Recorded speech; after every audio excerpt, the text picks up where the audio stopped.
رحمۃ اللہ وبرکاتہ نحمدہ ونصلی علی رسولہ الکریم اما بعد اعوذ باللہ من الشیطان الرجیم بسم اللہ الرحمن الرحیم لقد کان لکم فی رسول اللہ اسوۃ حسنہ صدق اللہ العظیم۔ درود شریف پڑھ لیجیے۔ اللہم صلی علی محمد وعلی آل محمد کما صلیت علی ابراہیم وعلی آل ابراہیم انک حمید مجید۔ اللہم بارک علی محمد وعلی آل محمد کما بارکت علی ابراہیم وعلی آل ابراہیم انک حمید مجید۔ مجھے امید ہے کہ آپ تمام ساتھی خیر و عافیت سے ہوں گے۔ اللہ پاک سب کو خوش رکھے، آباد رکھے۔ سیرت کلاس کے متعلق بات جہاں پر ختم ہوئی تھی انشاءاللہ وہیں سے شروع کی جائے گی۔ اللہ پاک مجھ کو صحیح کہنے کی اور ہم سب کو اس پر عمل کرنے کی توفیق عطا فرمائے۔ دیکھیے، آپ کو یاد ہوگا کہ ہجرت کے پہلے سال کے متعلق تقریباً ساری باتیں آپ کے سامنے آ گئی تھیں۔ اب انشاءاللہ ہجرت کا جو دوسرا سال ہے اس پر بات شروع ہوگی، اور ہجرت کے دوسرے سال کے اندر دو بڑے احکام۔ نمبر ایک، جہاد کا حکم، یعنی کہ غزوہ بدر سب سے پہلا جنگی مارکہ، اسلامی مارکہ جو سامنے آیا وہ بدر کی صورت میں تھا، اس پر بھی بات ہوگی۔ اور انشاءاللہ عز و جل ایک دوسرا بڑا حکم تحویل قبلہ، آج اس پر بات ہوگی۔ تحویل قبلہ سے پہلے چند جو ضروری احکام تھے جو 2 ہجری کے اندر آئے اس پر بھی پہلے بات کر لیتے ہیں آج۔ دیکھیے، آپ کو یاد ہوگا کہ مکی زندگی کے اندر جو بھی چیزیں میں نے آپ کے سامنے رکھی ہیں اس میں کسی بھی حکم کا ذکر نہیں ہے، کوئی حکم نہیں آیا اللہ تعالیٰ کی طرف سے، بلکہ مکی دور کے اندر جتنا قرآن نازل ہوا ہے اس قرآن کے اندر زیادہ سے زیادہ جن چیزوں کا حکم ہے وہ ہے جنت، جہنم، آخرت، پلصراط، ترازو، اللہ تعالیٰ کی ذات، فرشتے، قبر کی زندگی، حشر کی زندگی، اسی کا تذکرہ تھا۔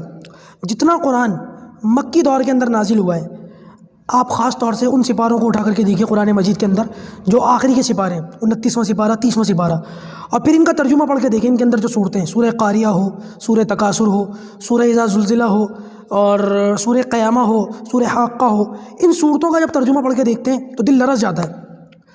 خاص طور سے ترجمے کے ساتھ جب لوگوں کو عربی زبان کا کچھ تھوڑا بہت علم بھی ہو، کچھ مفہوم وغیرہ سمجھ میں آتا ہو، تو کیونکہ خالی ترجمے سے تو وہ بات سمجھ میں نہیں آتی، کچھ تھوڑا بہت لب و لہجہ بھی انسان کو پتہ ہو عربی کا، اور اس کے بعد جب انسان ان چیزوں کا مطالعہ کرتا ہے تو پھر الہاکم التکاثر ترجمہ نہیں پڑھ سکتا آدمی پورا، ایسا دل لرز جاتا ہے۔ کلا سوف تعلمون ثم کلا سوف تعلمون، جب انسان اس کو پڑھتا ہے تو کلیجہ منہ کو آتا ہے، خاص طور سے تب جب انسان کو تھوڑی بہت عربی سے واقفیت بھی ہو، ورنہ خالی ترجمہ تو پڑھتا چلا جاتا ہے آدمی کو، تو اس کو کچھ زیادہ اثر نہیں ہوتا اس کے اوپر۔ لیکن کہنا میں یہ چاہ رہا تھا کہ اکثر و بیشتر مکی دور کے اندر، مکی زندگی کے اندر اللہ کے رسول صلی اللہ علیہ وسلم پر جتنا قرآن نازل ہوا اس کے اندر احکام نہ کے برابر تھے، بہت کم، یہی چیزیں زیادہ تر تھیں۔ لیکن جب نبی کریم صلی اللہ علیہ وسلم ہجرت فرما کر مدینہ منورہ تشریف لائے ہیں، اور ہجرت کا جو پہلا سال ہے اس کے اندر میں نے آپ کے سامنے بتا ہی چکا، مسجد نبوی کی تعمیر، یہودیوں سے معاہدہ، اس کے اندر پہلا سال گزر جاتا ہے۔ اس کے بعد جب دوسرا سال شروع ہوتا ہے تو احکامات کی جھڑی لگ جاتی ہے، ایک کے بعد ایک حکم نازل ہوتا ہے۔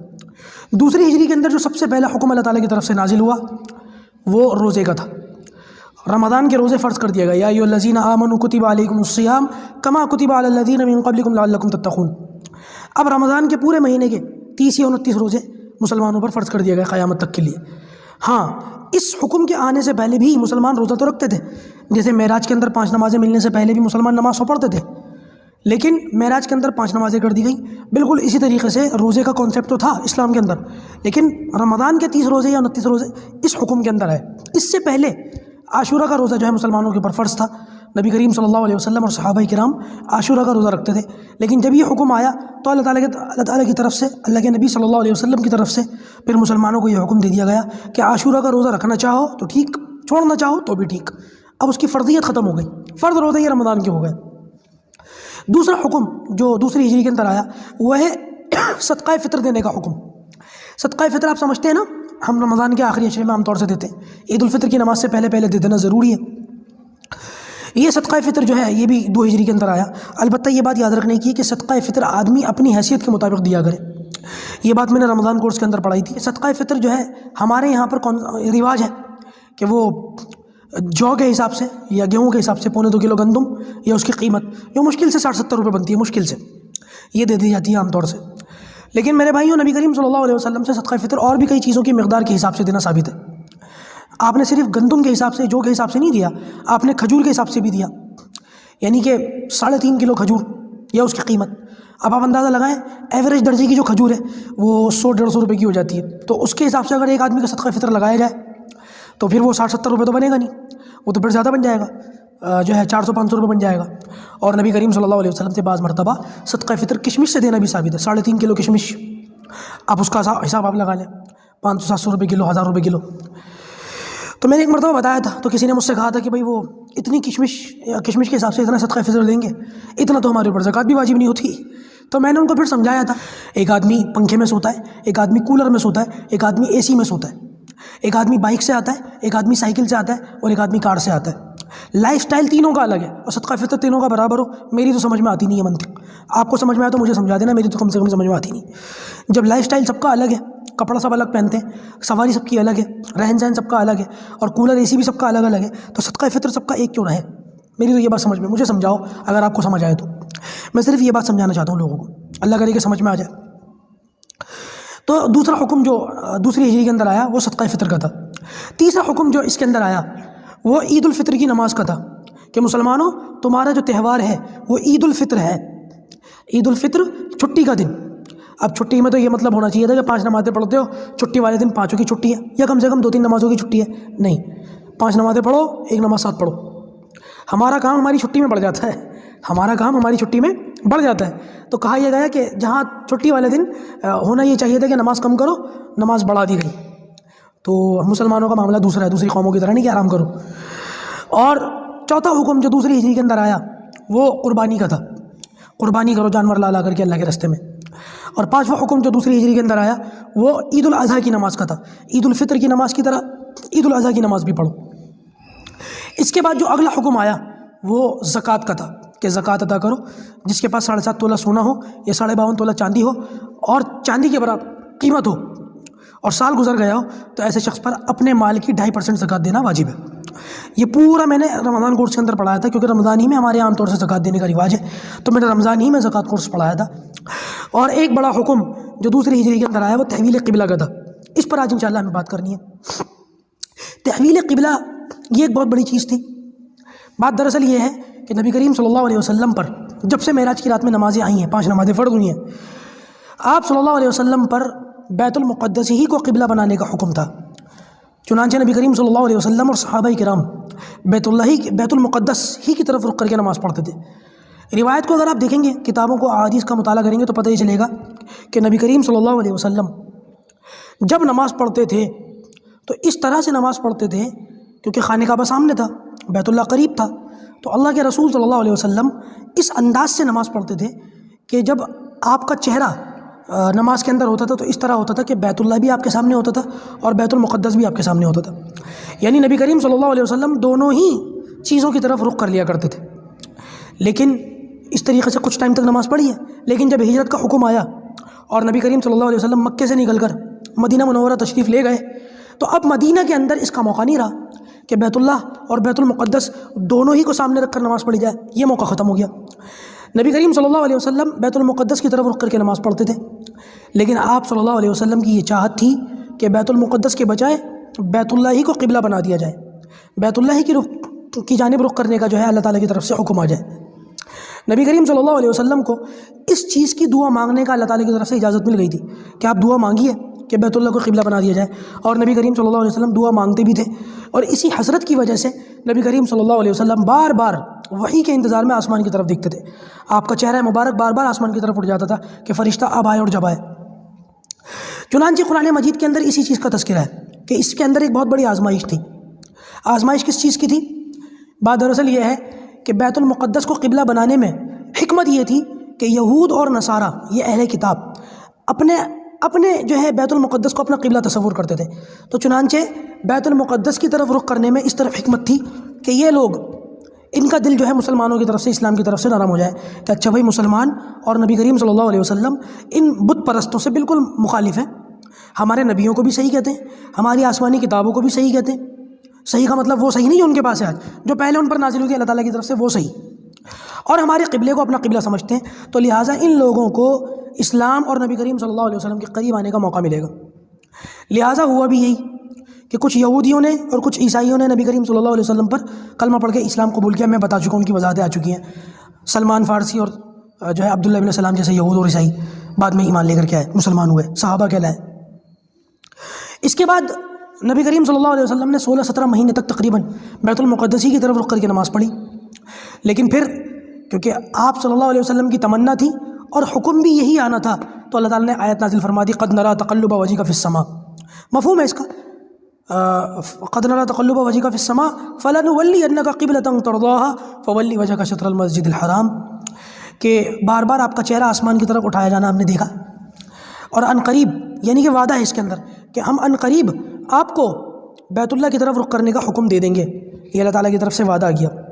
اور وعدے کے فوراً بعد اسی ایک ہی آیت میں حکم بھی آ گیا، فولی وجہ کا شطر المسجد الحرام، تو لیجیے اب آپ اپنا چہرہ مسجد حرام کی طرف پھیر ہی لیجیے۔ علماء نے فرمایا کہ اس آیت کے اندر دوہری خوشی دی گئی لگے نبی صلی اللہ علیہ وسلم کو اللہ تعالیٰ کی طرف سے، پہلے وعدہ کر کے وعدے کی خوشی پہنچائی گئی کہ نبی کریم صلی اللہ علیہ وسلم بار بار آسمان کی طرف دیکھتے ہیں، اللہ آپ کے دل کو سکون پہنچایا جائے کہ ہم عنقریب ایسا کریں گے، اور وعدہ کرتے ہی پھر فوراً حکم بھی دے دیا کہ عنقریب کہ یہ قریب آ گیا، یہ لیجیے، ابھی وعدہ کر لیا، وعدہ پورا بھی کر دیا۔ تو اگر ڈائریکٹ یہ ہوتا کہ آپ پھر لیجیے تو اس میں خوشی تو ہوتی، لیکن ایک خوشی ہوتی، اللہ تعالیٰ نے اپنے حبیب کو، اپنے پیغمبر کو کس طریقے سے ڈبل خوشی پہنچائی کہ ہم وعدہ کرتا ہوں اس طرف رخ کر دوں گا، چلو کر لو، کتنی بڑی بات ہے۔ اب میں نے کہا نا کہ عربی سمجھ میں آیا تو اس کے مفاہیم، اس کے مفہوم وغیرہ بھی سمجھ میں آئے کی بات ہے، تو لہٰذا بیت اللہ کی طرف رخ کر دیا گیا، اور بیت اللہ کی طرف 16 یا 17 مہینے کے بعد پھر اس کا قبلہ بنا دیا گیا۔ 16 یا 17 مہینے تک بیت المقدس کی طرف رخ کر کے نماز پڑھنے میں جو آزمائش تھی اور جو حکمت تھی اس کا میں بیان کر چکا کہ یہ لوگ جو یہود و نصارہ ہیں یہ کچھ اسلام کے اور نبی کریم صلی اللہ علیہ وسلم سے مانوس ہو کر اسلام کے قریب آئے، اور یہ آئے بھی۔ باقی جن لوگوں کے دلوں پر مہر لگ چکی ان کا تو کچھ ہو نہیں سکتا، وہ اپنے اس پر رہے، ہٹ دھرمی پر۔ پھر بیت اللہ کو قبلہ بنانے کے اندر ایک حکمت تھی، اور وہ حکمت یہ تھی کہ یہ جو مشرکین مکہ تھے، بت پرست قوم، یہ اپنے آپ کو کہتے تھے کہ ہم ملت ابراہیمی پر ہیں، ابراہیم علیہ السلام کے دین پر ہیں، حالانکہ اس دعوے میں یہ جھوٹے تھے۔ ابراہیم علیہ السلام کی لائی ہوئی شریعت کے اندر کی کچھ چیزیں تو ان کے اندر باقی تھیں، لیکن بہت ساری چیزیں انہوں نے بھی خلط ملط کر دی تھیں۔ جو کام یہود و نصارہ نے اپنی کتابوں کے ساتھ، تورات اور انجیل کے ساتھ کیا، وہی کا وہی کام ان لوگوں نے جو ہے وہ دین ابراہیمی کے ساتھ کیا، کہ اس دین کا اولیہ بگاڑ دیا۔ بیت اللہ کو مانتے تو تھے، قبلہ مانتے تھے، اس کا طواف بھی کرتے تھے، لیکن بت رکھ دیا اس کے اندر 360 وہ بھی۔ تو لہٰذا یہ لوگ کہتے تھے کہ ہم ملت ابراہیمی پر ہیں، ابراہیم علیہ السلام کے دین پر ہیں، اور یہ جو بیت اللہ ہے، یہ جو خانہ کعبہ ہے، یہ ابراہیم علیہ السلام کا قبلہ تھا، لہٰذا یہ ہمارا قبلہ ہے۔ تو نبی کریم صلی اللہ علیہ وسلم کو پھر بیت اللہ کی طرف رخ کرنے کا حکم دے دیا گیا کہ اب یہ لوگ اپنے اس دعوے سے نکل کر آپ سے مانوس ہو جائیں کہ مسلمان بھی ہمارے قبلے ہی کو اپنا قبلہ سمجھتے، تو لہٰذا کچھ ان لوگوں کو قریب آنے کا موقع ملے۔ اور ہوا بھی یہی کہ بہت سارے مشرکین مکہ نے پھر کلمہ پڑھا، دین اسلام کے اندر داخل ہوئے۔ بڑے بڑے نام میں بتا چکا ہوں، آپ لوگوں کے سامنے آ چکے ہیں، اس کے اندر وضاحت کی پر ضرورت نہیں۔ ہاں باقی وہ ہٹ دھرم لوگ جن کی قسمت میں ایمان تھا ہی نہیں، ان کی باتیں الگ ہو جاتی ہے پھر۔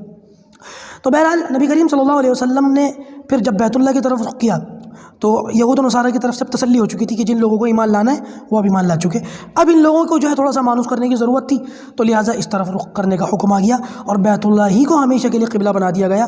آپ دنیا میں کہیں بھی ہوں بیت اللہ کی طرف رخ کر کے نماز پڑھیں گے، چاہے آپ بیت المقدس کے اندر ہی کیوں نہ ہوں۔ الحمدللہ، سبحان اللہ، جو شخص بیت المقدس کے اندر فلسطین میں کھڑا ہوا ہوگا وہ بھی بیت اللہ ہی کی طرف رخ کر کے نماز پڑھے گا، یہ شان ہے بیت اللہ کی۔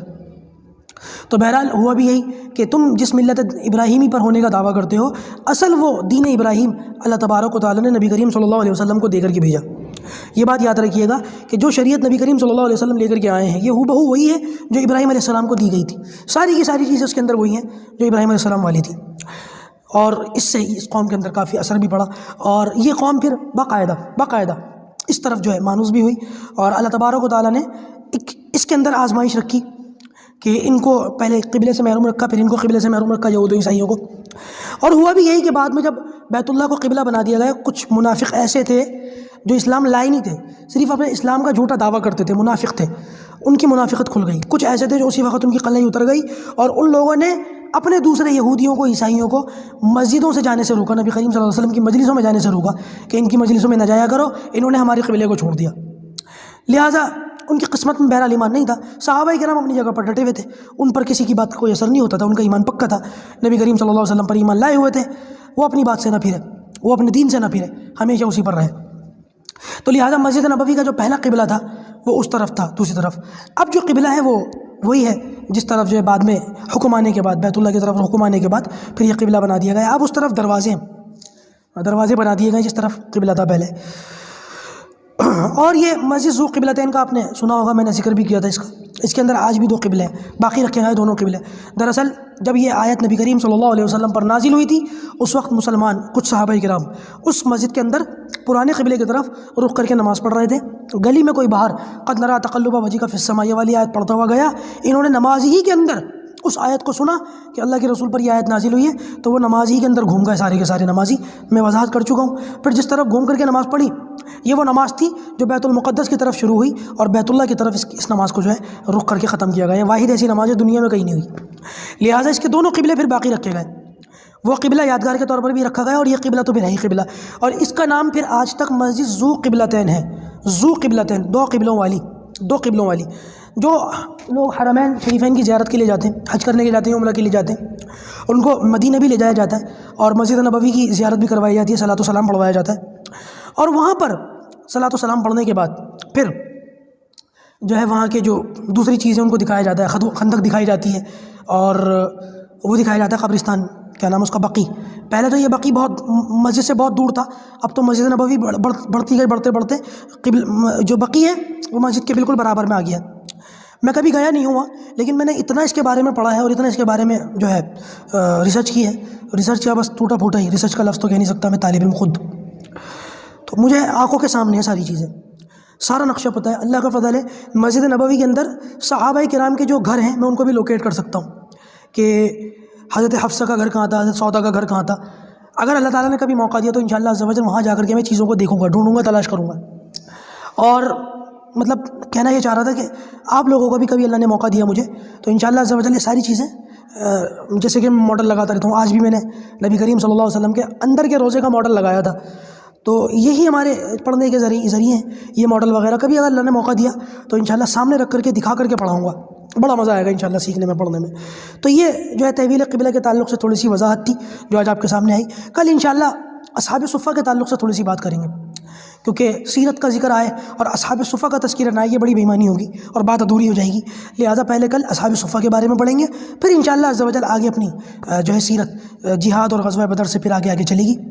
اور جہاد کے متعلق بہت ساری غلط فہمیاں، غلط باتیں جو لوگوں کے اندر پھیلی ہوئی ہیں ان کو بھی دور کریں گے اور جہاد کی صحیح ڈیفینیشن اور جہاد کا کیا مطلب ہے اس کو بھی آپ کے سامنے رکھیں گے تاکہ ہمیں پتہ یہ چلے کہ جہاد کے بارے میں آج کل جو الیکٹرانک میڈیا نے غلط فہمی پھیلا رکھی ہے وہ کتنی غلط ہے. آج مسلمانوں کو خود کو نہیں پتہ جہاد کیا ہوتا ہے. لہٰذا جو کچھ دنیا کے اندر دنیا والے کہتے ہیں دنیا مان لیتی ہے، دیکھ لیتی ہے. حتیٰ کہ مسلمان بھی دہشت گردی کو جہاد سمجھتے ہیں. اللہ حفاظت فرمائے. جہاد اور دہشت گردی میں زمین آسمان کا فرق ہے میرے بھائیوں، میرے دوستوں. دہشت گردی کو ختم کرنے کا ہی نام جہاد ہے. دہشت گردی ہوگی تو جہاد ہوگا، دہشت گردی ہوگی تو جہاد نہیں ہوگا، اور جہاد ہوگا تو دہشت گردی نہیں ہوگی. یہ بات ہمیشہ یاد رکھیے گا. اللہ پاک ہمیں ان باتوں پر کہنے سننے سے زیادہ عمل کرنے کی توفیق عطا فرمائے. اللہ تعالیٰ کامیاب فرمائے، قبول فرمائے. السلام علیکم.